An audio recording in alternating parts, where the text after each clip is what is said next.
Game started. Oh, we got a game. Okay, let's try, let's try e4. M. David 13. e4, e6. Ah, French defense. Okay, 1 hour variation. Or the classical line. I guess 1 hour is with bishop to bishop to b4. So this is the Steinitz variation.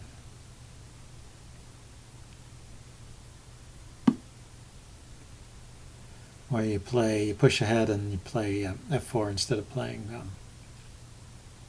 bishop to g5. It's the other way of playing.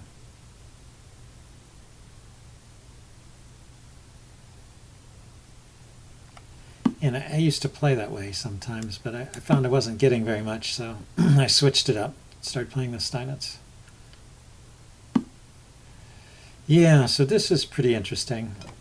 He's piling up on this pawn. There's this very tactical way to try and get something. You play knight here, hitting the queen, defending this pawn, and the queen can check from, I think, Check.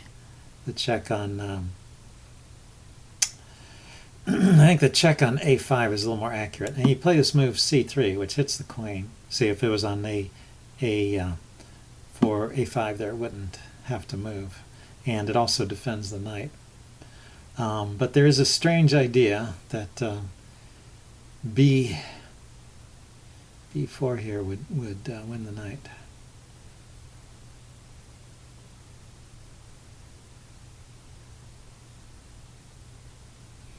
Yeah, somehow I have an extra tempo because the queen moved here. I could play knight to... see, normally the knight is here and then there's an exchange. I mean, normally the queen's on a5 and then there's an exchange of pawns here. And you can't take back because of the pin. Okay, so I could try a little something like this. That unpins the c-pawn.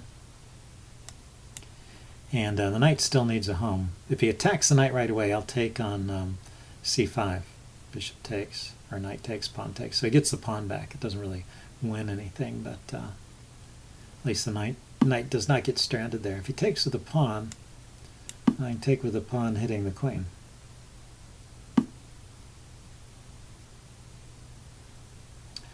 And then, is it better to retreat the knight? Maybe.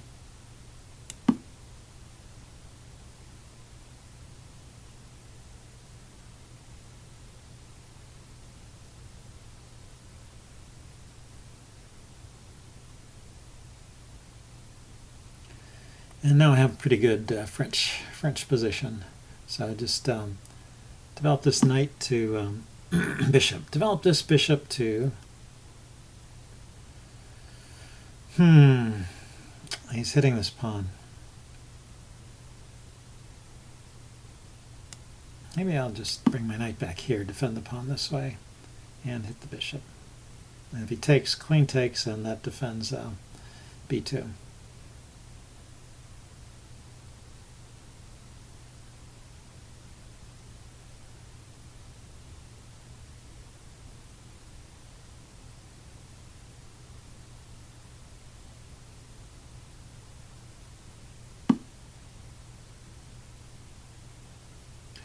Okay, f6, undermining the other way. So I'm a little bit tangled up. That's the only real problem with this. So let's exchange a few things. So if queen takes check, I play queen to check. d2. Check. And if he takes, then I can take with the knight. Then here, which way do I want to take?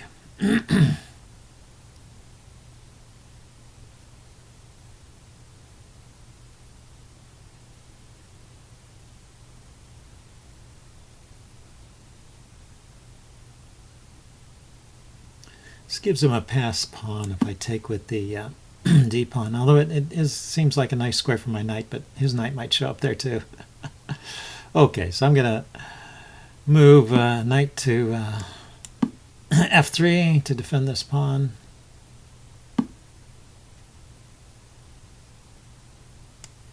Play a knight here so I can develop my bishop.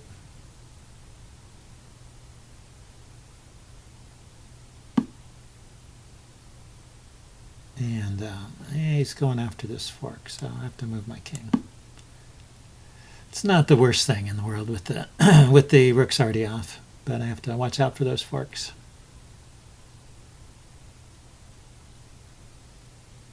I mean, with the queens off.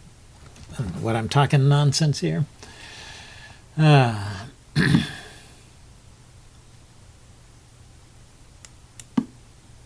I can't castle anyway, it doesn't really matter if he takes my bishop.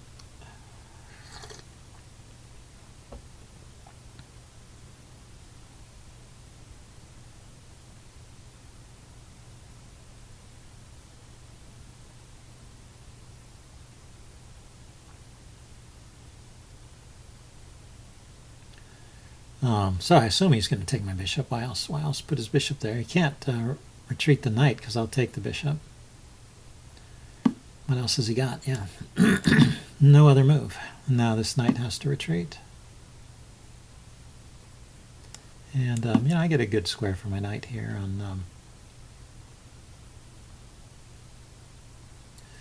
on d6.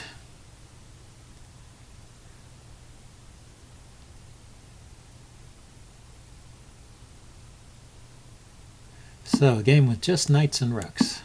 It's like the old Arabian version of chess. So the knight on d6 looks pretty, but does it do anything? That's the question.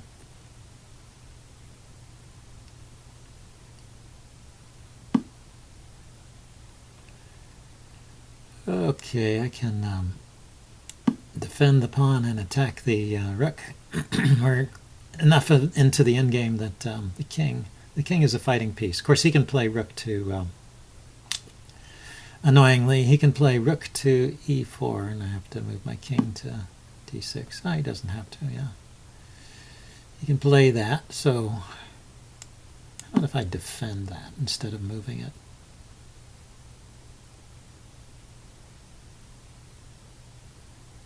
Oh, the knight was guarding e4, sorry. So he could not play rook e4 check.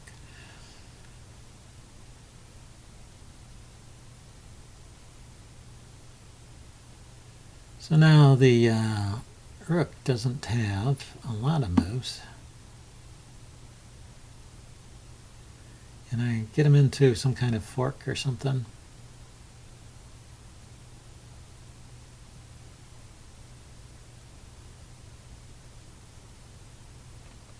Okay, well, if I push that pawn, though, to h3, he can go g3.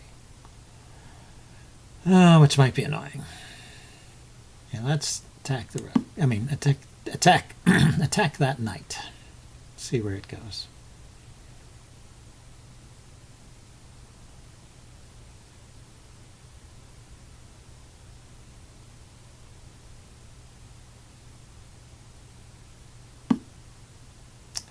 Goes there. Okay, so he can hop into this square, which is probably not too bad.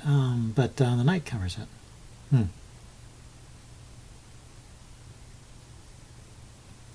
he goes to this square on b3, where does he go from there? He's hitting these dark squares. I can chase him away from there with rook c3.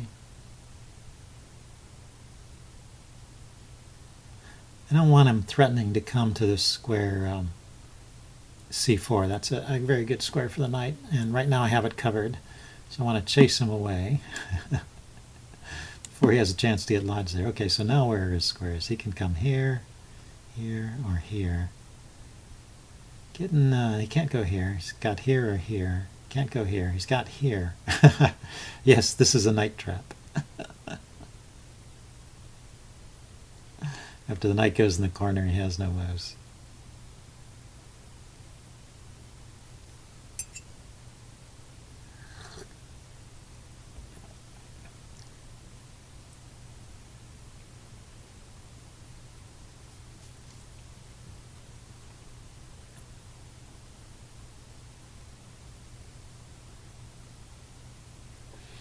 So yes, he's taking time to think about it. I don't see a way out. Let's see, some trick with the rooks maybe.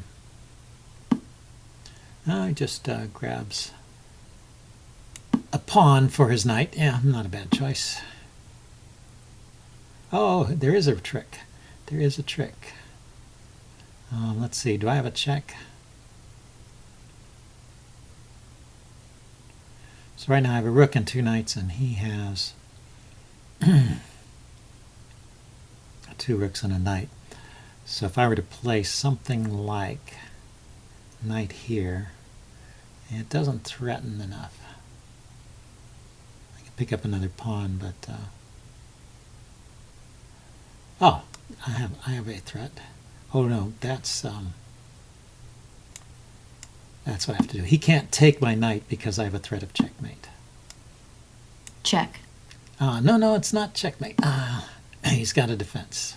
I saw the knight blocking this square, so if I had a way to harass that knight, it would be good for me. So, but I would have to I need to get my knight to this square, one of these light-colored squares.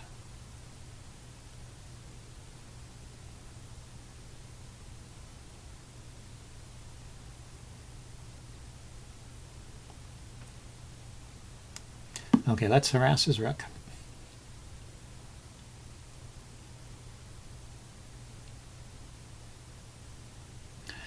Yeah, maybe I should just pick up his pawns, so because they are all in the way of I thought it'd be better for him to come to the back rank and harass from behind. All of his pawns are in my way of the knight doing anything interesting.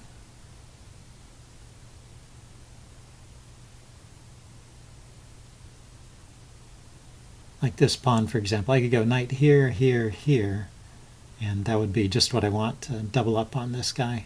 But I can't touch this square here because of the pawn there. So I think I should just go after these pawns. Check.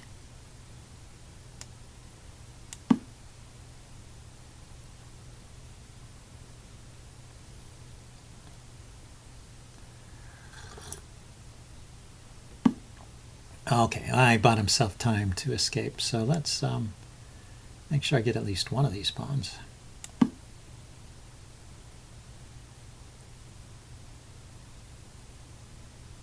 Knight here would have threatened knight there, check, winning the rook. Which I can still play, but the knight covers it.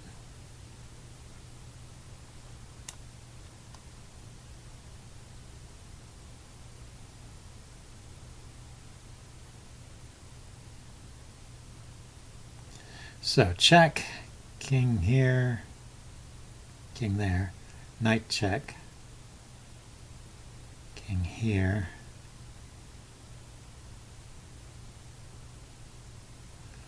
or maybe just check. Check. If the king goes here, then I win the knight, right, with the pin. So he has to go back.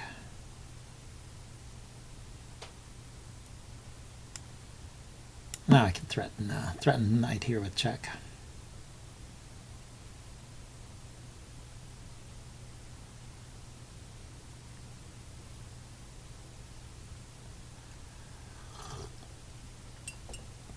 Also threatening just to take this pawn, which is nice.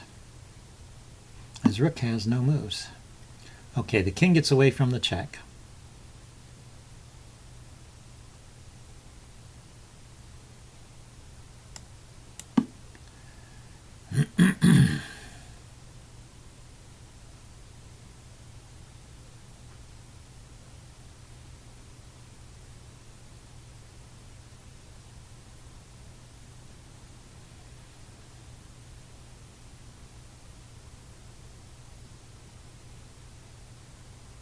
I walked into a pin there, of course, but I don't believe there's a way for him to exploit it. Okay, so I finally equalized on pawns here.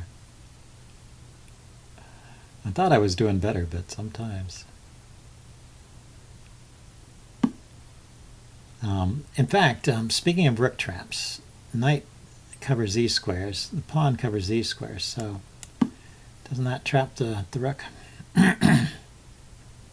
check,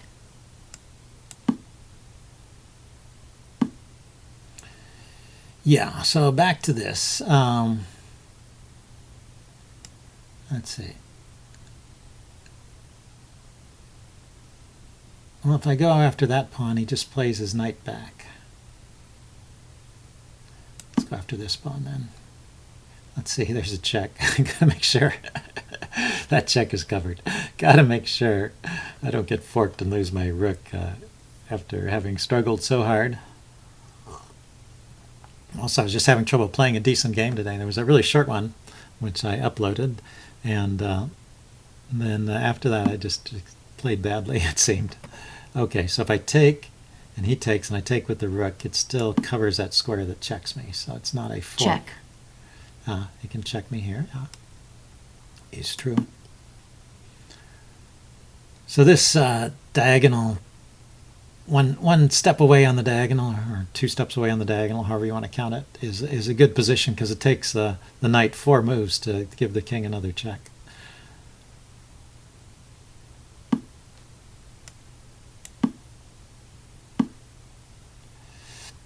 Okay, so let's check check, and pick up another pawn. It's nice that his king can't come forward because this pawn is blocking all his forward moving squares. And then I'll just advance this pawn, I guess. black resigns, Yeah, there's no way I'm gonna blow this one at this point. Finally, I have him finally, and as long as I keep my king away from my rook, I can win this. So anyway, I'm gonna do a postmortem as usual, and see you guys later. Bye.